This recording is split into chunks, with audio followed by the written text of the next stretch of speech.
Good morning, everyone. Welcome to Sunday Forum at Plymouth Church. My name is Jackie Prince, and I'm a member of the Sunday Forum Committee. We have a very special program this morning, and we're glad to see you here. Many of you will know Hawona Sullivan Janzen from many years of active Plymouth church service. But our knowledge of her is minuscule compared to the rest of her life. Hawona is a writer, a poet, consultant to various theater groups. She's a teacher, master's candidate, and a community builder. And she wears many, many hats. Two of the things that have struck me in reading about Hawona are the Rondo family reunion in 2017, where she and two other artists worked with the Springboard for the Arts to document the diaspora of Rondo folks. For our very first fall forum of this season. And we are an important topic. Voting rights for all. We're getting Myra from some other. Two people from the Minneapolis League of Voters. Kitty Weston, she's the Advocacy Action Director of the League of Voters Minneapolis. She's been an advocate for many years.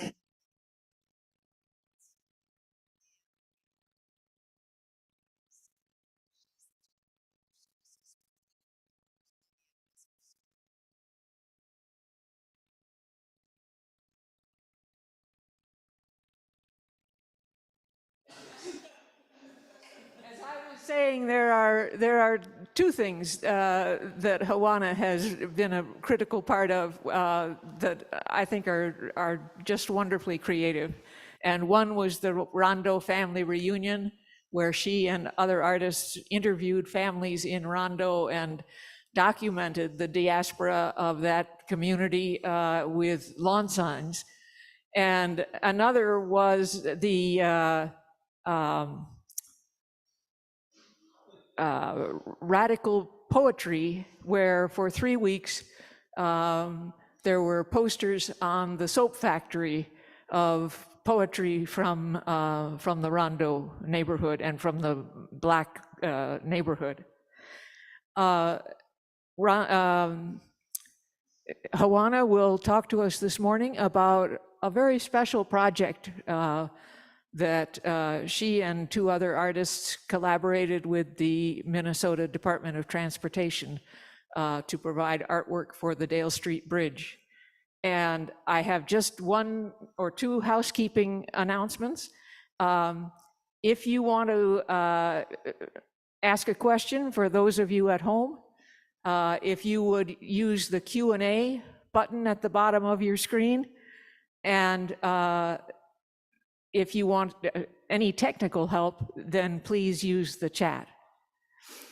And now, without further ado, I want to introduce Hawona Sullivan Janzen. Thank you, Hawona.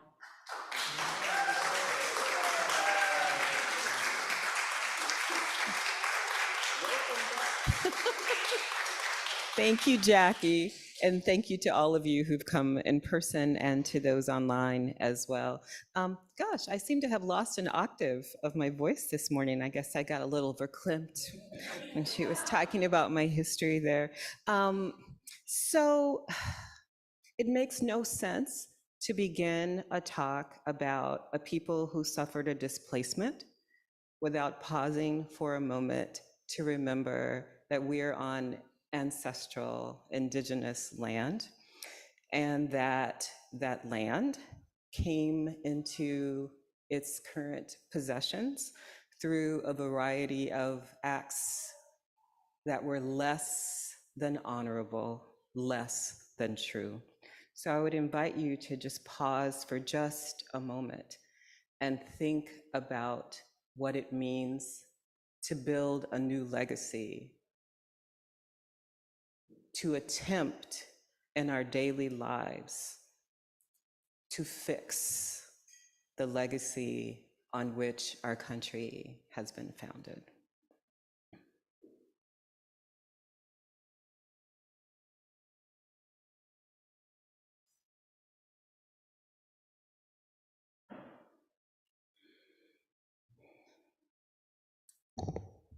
Thank you. So now we're going to talk about a specific community. We're going to talk about the community of Rondo in the city of St. Paul. And so I want to give you a little bit of background information before I begin the talk about this particular project, so that you understand that it isn't just one of many Black communities in America that were torn apart by the building of an interstate. It's a specific piece of land that has a very specific history in Minnesota. And this is why, even when displaced, people continue to fight for an acknowledgement of that history. So Rondo, R-O-N-D-O, is named for Rondo, R-O-N-D-E-A-U, Joseph. And so already in the naming of the place, there was a displacement of anything that wasn't anglicized. Joseph Rondo moved from a settlement at Fort Snelling to this community because his wife, who was indigenous and white, mixed race, was ostracized in the previous community that they had lived in. So even the first people, the first white people, the first mixed race people to inhabit that land in our more contemporary times were going there because it was a place of refuge from the racism that they had experienced in a different community. So think about that. Over the years, people moved there from Germany, Russia, Ireland, and many Jewish families found their home there as well. And as each of those successive immigrant communities became more affluent, they moved away, built houses in other communities, and then left the space where new communities came in. Enter African Americans in the early 1900s. And over time, they built this community up. And what's interesting about that is that the Twin Cities was home to a number of restrictive covenants for housing. And so unlike the many immigrant communities where people gained wealth and then moved away, it was much more difficult for African Americans to do so. And so they stayed in Rondo. And for the first time, in one of those American immigrant stories, you had affluent people, you had middle-class people, and you had working-class people all living in one community because their options were limited otherwise. Now, the state had been thinking for a while about a need to build some sort of a highway between downtown Minneapolis and downtown St. Paul. And shock of all shocks, the route that they chose was one that would go through Rondo. And so this took almost 20 years to happen. Federal dollars began to come into place. And so in 1956, a plan was put forward. Money was set aside to purchase the land from those it belonged to, and the community began to be torn apart. That is not the whole story. You also need to know that people in Rondo fought fiercely to prevent this from being the disaster that it was. They started an improvement association, which was meant to battle against this and to suggest alternative plans for where the freeway might go. That group was actually successful at preventing an elevated freeway system, which would have been even more disastrous, from being built in that community. But still in 1956, the last of the residents, and this always warms my heart, Pastor, George Davis was the last person. He refused to leave his storefront church and the house that he had built next door. And so he was escorted by deputies from that property for the demolition to begin. So that is the history of Rondo. That is the legacy on which my work begins. So let me share screen. Here we go. So here are some folks shopping at a market in Rondo in the 1950s, the community that the federal government later branded as a slum. And this is why they suggested it was the right land. Yes, is it not?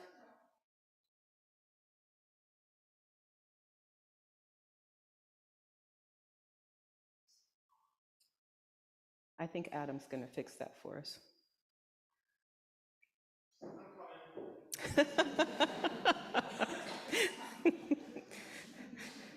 I feel like now would be a really wonderful time to talk about accessibility and work. And so I can read for you the alternative text description, which is several well-dressed individuals shop at a market in Rondo in the 1950s. Did I forget to do something? It looks like, Maybe I'm not in the Zoom. yeah, if you share it from here. Screen. There we go. Yes, thank you. And there's no sound in it, right? Right. I mean, I can sing if you want, but I just, it felt like, I was hoping. Thank you. that felt like a little bit too much. And how do we do presentation? Yeah.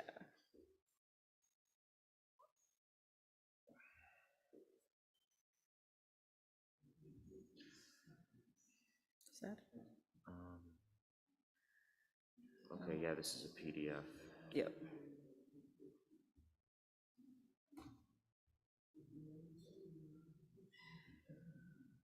There we go. All right.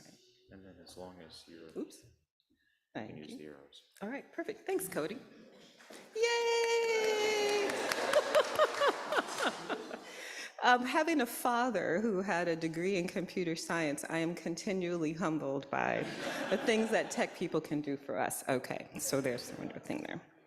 So in 2018, the federal government was offering funds for the rebuilding of some bridges. And of course, this is rooted in the national issue of infrastructure, of collapsing bridges and other things there.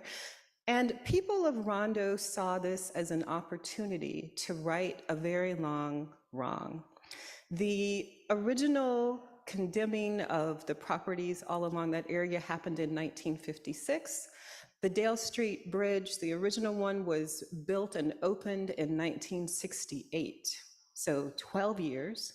And then in 1983, it was widened and revamped. In 2018, the plan was to completely rip out the existing bridge and start again. And so the people of the neighborhood said, let's get it right this time. When we build this new bridge, let's figure out a way to honor the legacy of this land. And so Springboard for the Arts was hired to guide a process whereby they would hire 3 artists who would work with the people of the Rondo community and the Rondo diaspora, people who didn't live there anymore, who had connections, to design the new bridge. Now, as Jackie said, I'm a poet. I am not a bridge designer. And so it was the opportunity of a lifetime for artists, because we got to work with engineers to figure out what was possible, and we got to work with the community to figure out how to integrate all these pieces together. So it was an amazing opportunity.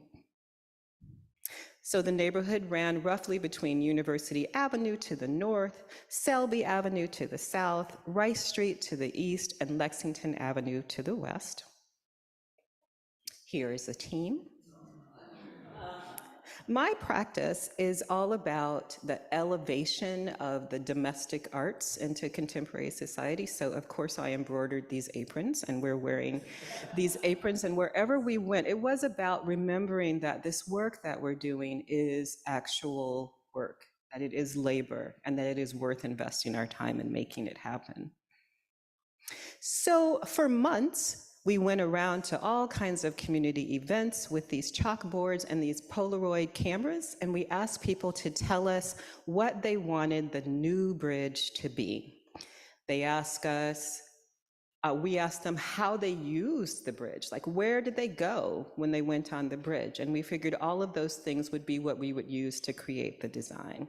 So here are people saying they wanted it to be pedestrian and bike friendly. They wanted it to be a reflection of the community.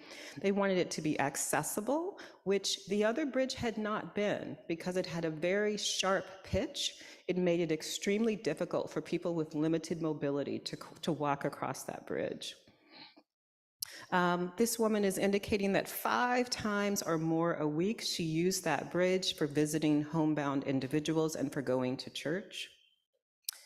This man is being very honest. He says he's scared of change, but hope for the best for everyone. So the best part of this community is laughing with the community. This is a happy place, Rondo. I am meeting and being in community with my neighbors. So people had feelings, they had ideas. They wanted greenery, they wanted something that would document what had been there before, they wanted there to be some type of a legacy. And so this faceless drawing is one of the first that came into existence about the bridge. We were mentored by an amazing artist named Setu Jones, whose community work is astounding. He does everything from build boats to constructing gardens to inviting people to collaborate across the world and across the country and creating these wonderful little things that look like grenades but are actually seed bombs that get tossed out into places in Haiti and other areas where there's a lack of vegetation. So collard green plants get planted in an area where nothing was growing. And so sitting in his home in Frogtown, there was an oak tree. And we started to think about the legacy of oaks in America and how from before an oak tree was an oak tree, it was an acorn. And before that, it was a tree, and before that, it was an acorn. And it felt like a beautiful sort of way to wrap around the story. So we began to design these images that were acorns and oaks. And so we kept talking to people and they kept saying they thought it was important that there be greenery on the bridge. But the government is very strict about vegetation because vegetation would dig into the structure of the bridge and destroy it. And so one of the 3 artists, G.E. Patterson, actually designed this tree that you see here in the picture. And it is based on an image of Dale Street before the freeway was there. The street had these beautiful oaks on both sides. And so now we have a tree on one side and a tree on the other side. And the only place where you can see the silhouette of what the neighborhood used to look like is when you're driving on the actual freeway that destroyed it. Down here, I'll keep going. Here's the We Are Rondo is what we came up with. And then if you look down there at the bottom, you'll see that it's We Are Rondo in 14 different languages, including indigenous languages, including the languages of all of those immigrant communities that we spoke about, and the languages of the contemporary immigrants and refugees who still live in that community today. You'll see the 2 oak leaves, you see the words there, and then you'll see this house. On every single pillar of the bridge are houses, and they are taken from stories, from photos. This house is actually the house that Setu Jones's grandparents lived in when he was a child. And so on each one of these, they're made deep enough that you could go and lay an object there or a note, that you could do a rubbing and it wouldn't damage it. The idea is that as people are walking across that bridge, they have multiple opportunities to remember there were houses here. In the sidewalk, there is a poem that was created from the conversations that we had together. I wrote this poem, it's sandblasted into the sidewalk, and it was based on a dream where a little girl was walking across the bridge and she said, "Look, mommy, it's the same coming and going." And I thought, great. So I needed to write a poem that could be read going north or going south, following the path of African Americans who had gone north and gone south. And so this poem here in its entirety is actually the reverse of itself. So the first column, now we are Rondo, before we were acorns, we were oaks.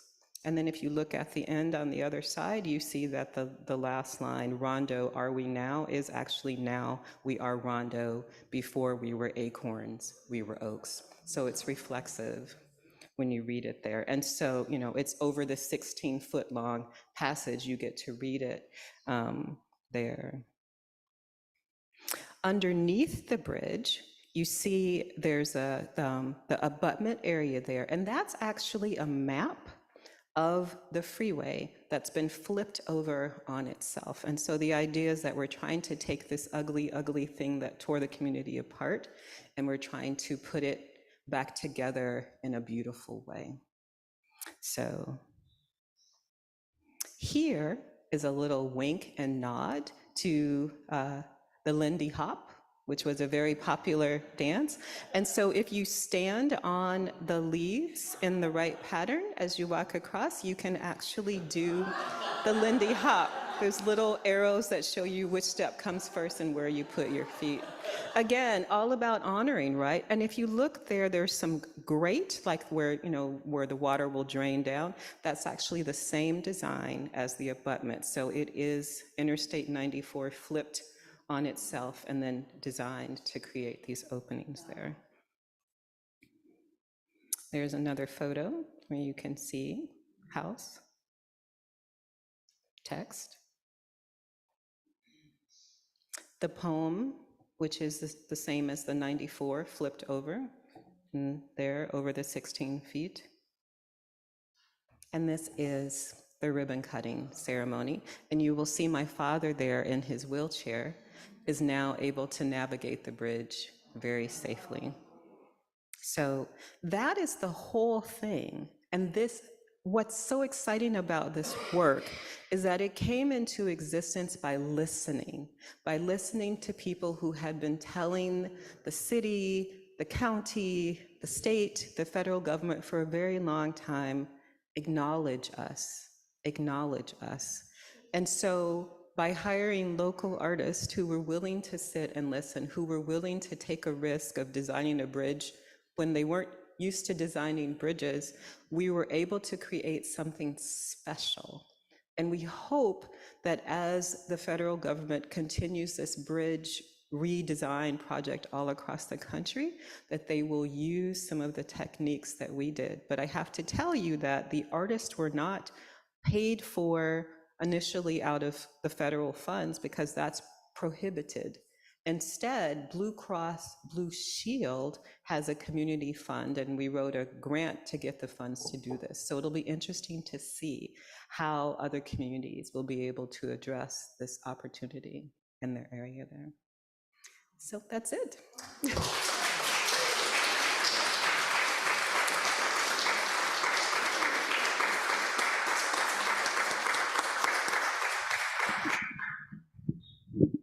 That's a wonderful story, and the details, just amazing. Thank you.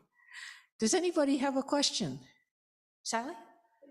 Excuse me. See any of this when you're going on the freeway, or do you have to be on the bridge to see, to really appreciate it? So what you can, so she's asking, what can you see when you're actually driving on the freeway?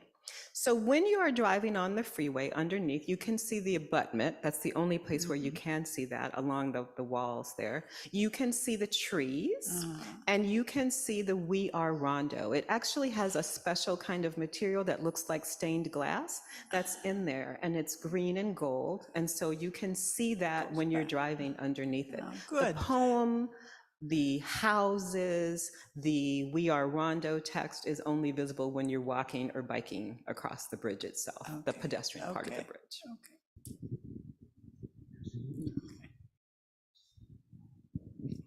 That was amazing. What a legacy, and just like, thank you so much. With Rondo, I've heard so many stories about how this has interrupted that community. I know this is about Rondo, but do you know anything about what the freeway did to other communities? Or I don't know the history of it, so if there's anything I you mean, can. all over the country, you know, Kansas City, let's see, St. Louis, Louisiana. Yeah, yes, yes. So I think it's something that's worth reading about, because I thought we were the only ones. I didn't know. And when I began to do this work, I wrote, I think, a proposal to have some time to spend doing that homework, because it's my hope that someday we'll be able to connect all of those communities in some way, perhaps for a traveling exhibition, host some conversations, who knows, but it's definitely a thing that needs to be continued to be lifted up, because it's time now for the new bridges, and it's an opportunity. Thank you. You're Thank welcome. you. That was wonderful. I'm looking forward to driving across that bridge. And walking, don't forget to walk across. That's a good too. idea It's also. so it's now 16 feet wide, which is amazing, because now, as I was joking when I was talking to my daughter, you can push a baby carriage, a cyclist, and a person in a wheelchair could all literally navigate that bridge arm in arm, going one way, whereas before it was quite tight. And if you got stuck behind someone who was trying to make it up with the really sharp pitch, it was not a good experience for anyone involved. There's also been talk about building over the freeway. Oh, the Reconnect Rondo project. Yeah. Is that still a thing? I don't know. And it's interesting, because when we were doing this work, that was a new idea, and people were working on it, and they were hosting all of these groups. And so one of the things that we said was, well, how do we make this complement that if it's going to come into existence? And so in the end, we realized, okay, we don't have control over the other project. And so what we can do here is basically create a series of ways that they could echo if they choose, like the houses, the lights that we chose, the language, the "We Are Rondo," the oak. So there are many opportunities if the Reconnect Rondo project actually comes into existence that we can do this. There's also now an increasingly powerful movement of people that are asking about the need of the interstate inside of the city limits. And so there are these people who are saying, what if we removed the freeway from the city, and there was another way you navigated around the city when you were on the freeway? And so there's this curiosity about how they might fill in those landscapes, what might be built there. And these are really, as the gentleman said in the slides, scary conversations, right? Because change is hard, but it is exciting to me that we are not just saying, what can we do to pretty up this freeway? That we're asking real questions about whether it continues to serve the needs of the communities that they're in, but also the bigger metro area as well. Thank you. That's very helpful to know, and especially the idea of maybe getting rid of them, because I understand it was Eisenhower who wanted the freeways to go throughout the country, so that if there was a war, could get weapons from one place to another. I'm so glad you said that. I didn't know. I thought it was, well, of course I grew up in a rural community where we didn't have any freeways.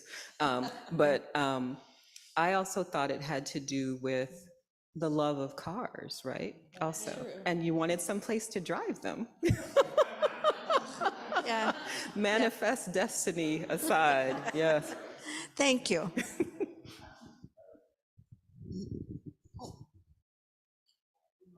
I just wanted to comment on President Eisenhower used the explanation that it would allow for defense safety for the Cold War in order to create a system where the automobile could go all over the So earth. it's both.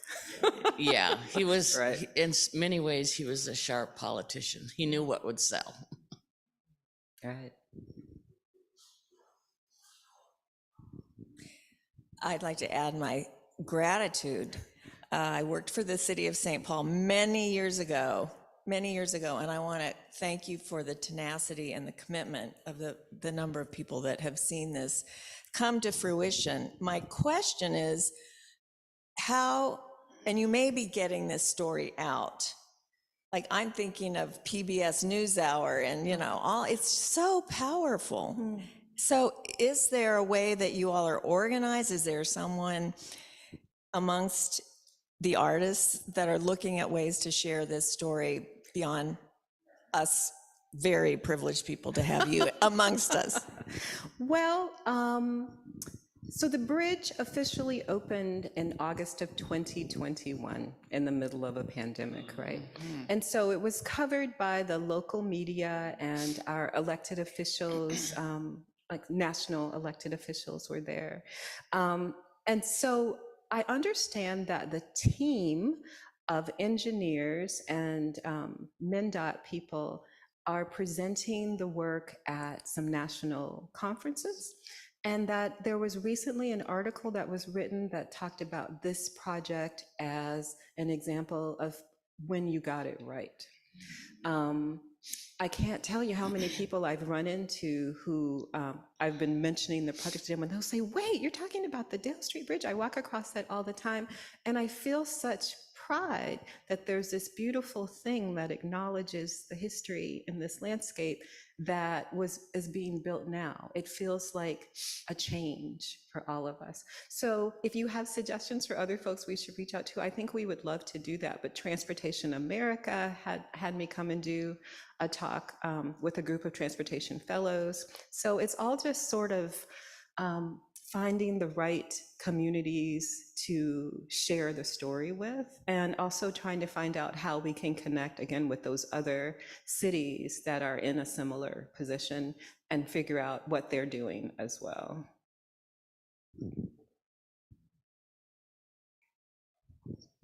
Hawona, I admire all of your work. I follow your work. I enjoy your beautiful art. So thank you there for inspiring me and pushing me to excel in your path. My question is about you.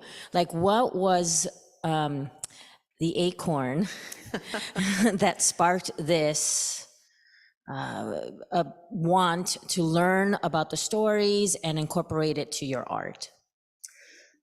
Well, like I said, I grew up on a farm just outside of Shreveport, Louisiana. And my grandfather on that farm was a storyteller. And he would say over and over and over again, you don't know people unless you know their story. And so that is something that has guided me my whole life. At the time I was selected as one of the 3 artists, I was in the middle of working on the McKnight project, where we were working with Chris Scott, who's a photographer, who's born and raised in Rondo, and Clarence White, who's African-American and grew up in St. Cloud, one of very few African-Americans in that area. And so the 3 of us realized, because as Chris's mom passed away, that all these people, all these African-American people who had been there as children when that community was being torn apart, were starting to pass away, and that there was no good legacy work being done. So we started to go and interview all of these people. Chris did these portraits, and Clarence and I took turns writing a poem for each one of those folks.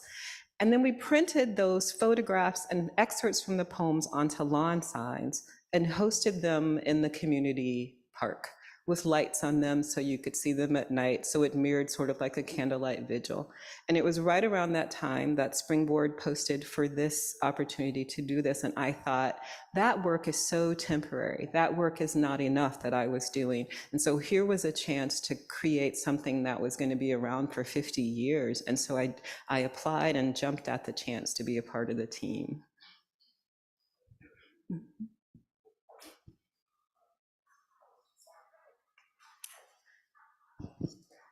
Thank you so much for sharing with us. Boy, I just love the whole deep dive. I was curious, you talked about a couple things that were brought up by the community that couldn't happen, and I was wanting to know, this is very difficult to work with these federal transportation officials. Yes. And were there other things that you'd like to share with us that were maybe desires of the artist team or from the community that you wish could happen? Well, I mean, there are only so many surfaces on the bridge, right? We thought about what we would call surprises for people, but they were things that would need maintenance that really wasn't sustainable. One of them is that there's this revolutionary new paint material that's made from like bioluminescence that when a surface is wet is the only time that the images show up. And so we were curious about the opportunity of rewarding walkers and cyclists when it was raining or, when the snow was melting in the spring with some designs, maybe some photos, maybe some kid drawings, some funny little thing, and we weren't able to do that. But we hope that maybe someday at a park nearby, there might be an opportunity to put that into place as well. How many of you remember being a kid with your galoshes and stepping in the puddles? That was sort of the thing. We wanted there to be some sort of a special thing that rewarded people when they were walking across. That couldn't happen. We wanted to design some trash cans. They said no, because it would require people to go and empty those trash cans all the time. And also we began to think about the visual of before they were oak trees, they were oak on the side of a trash can, right? They were acorns on the side of a trash can. Maybe not the high sort of art that we were kind of sort of looking for. And so that didn't become a part of the design. I will say we had to fight hard for the poetry because it required extra concrete, which, every fraction of an inch is more weight, because they needed to be able to sandblast out to give the surface. So we worked really hard to find a way that the text could be there because it had come from these hundreds of people who had talked to us, and it was an opportunity to unite people across the long history of this landscape to say that no matter where you were before, you are Rondo now.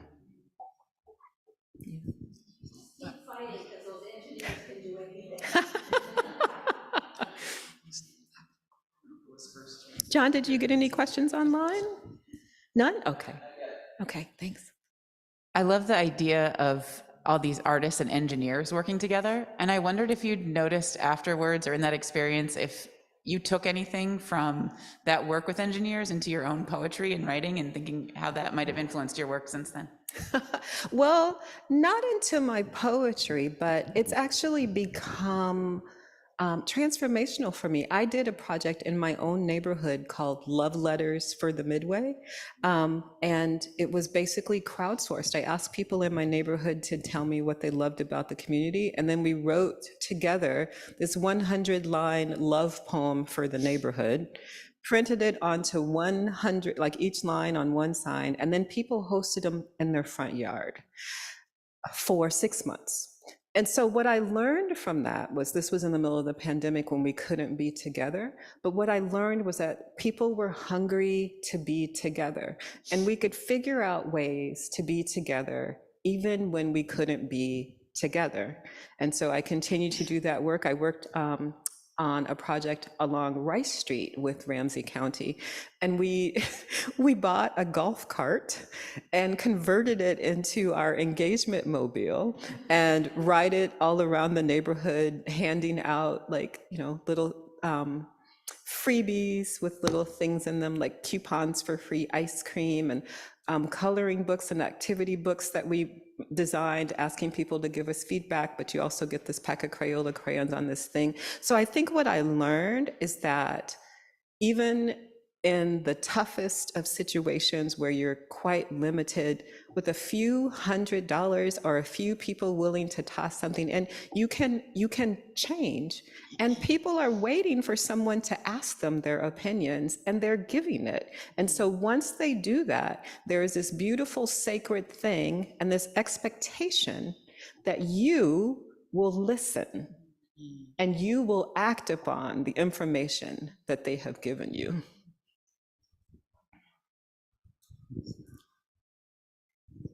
Could you share an impactful story that you heard as you were collecting? Or let's see.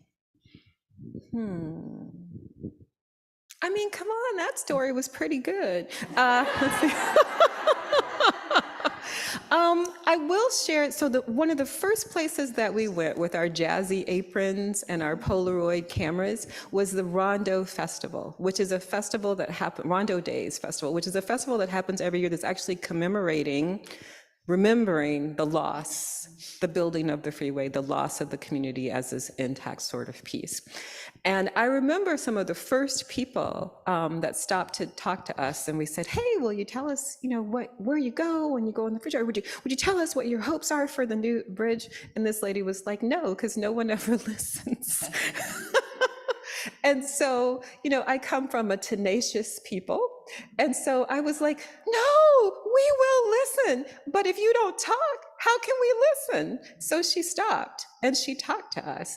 And she was one of the first people to say, make sure people know that there used to be a community where that bridge is now. And so the houses, the poem,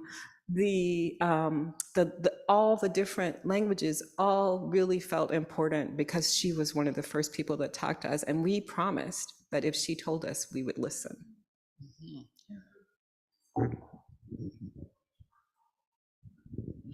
Question and a suggestion.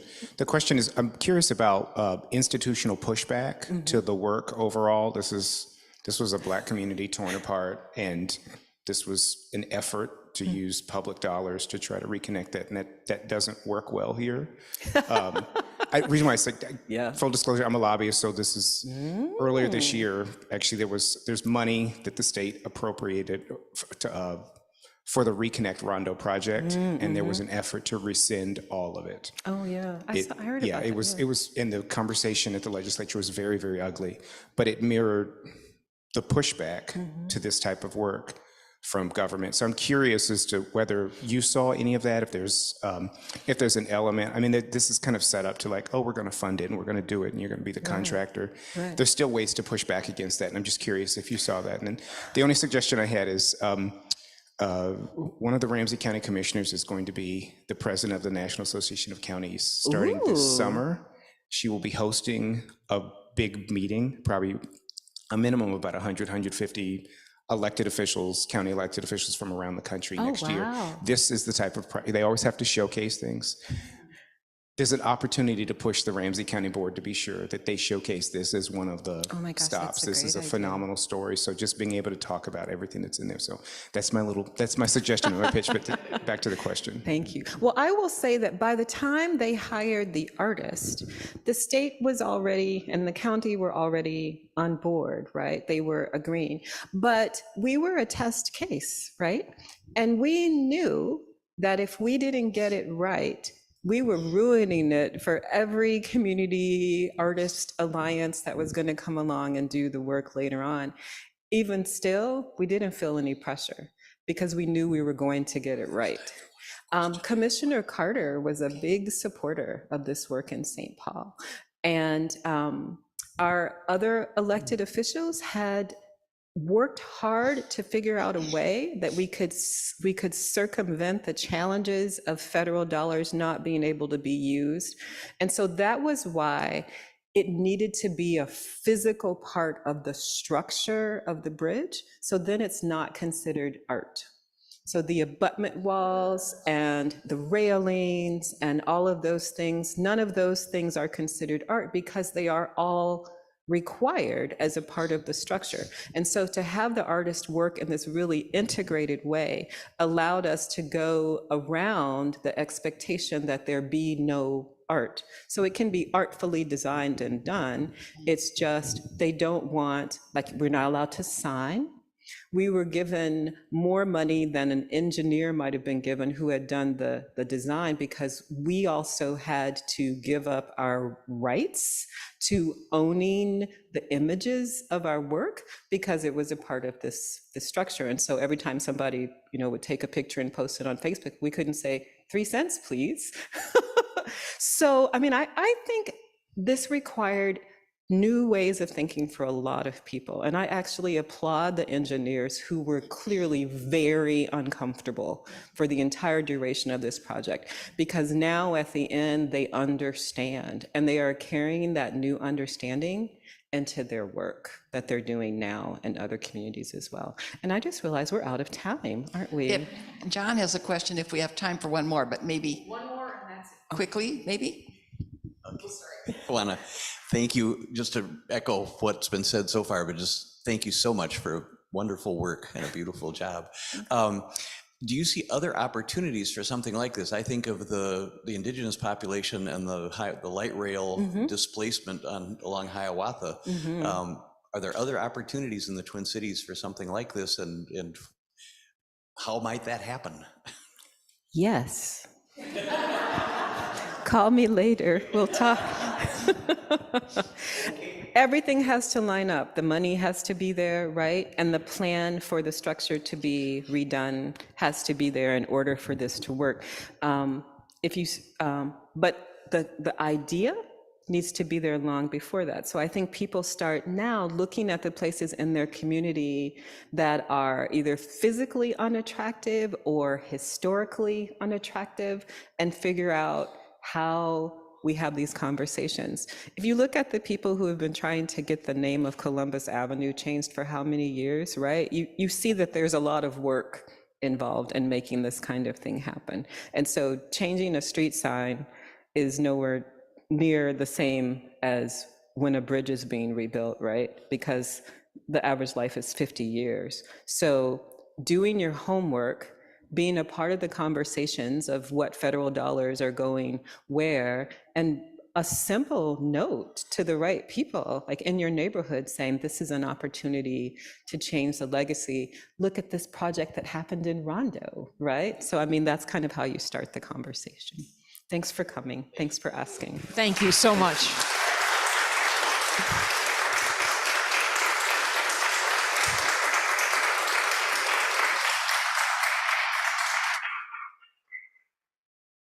What a wonderful presentation. Thank you. Don't forget to come back next Sunday. Next Sunday is Immigrant Sunday, and members of Plymouth who have been to the border between the US and Mexico will be speaking, and another opportunity to gain a lot of knowledge. So please come back, and again, thank you, Hawona, and thank you, Alex and Cody, for keeping us technically on board.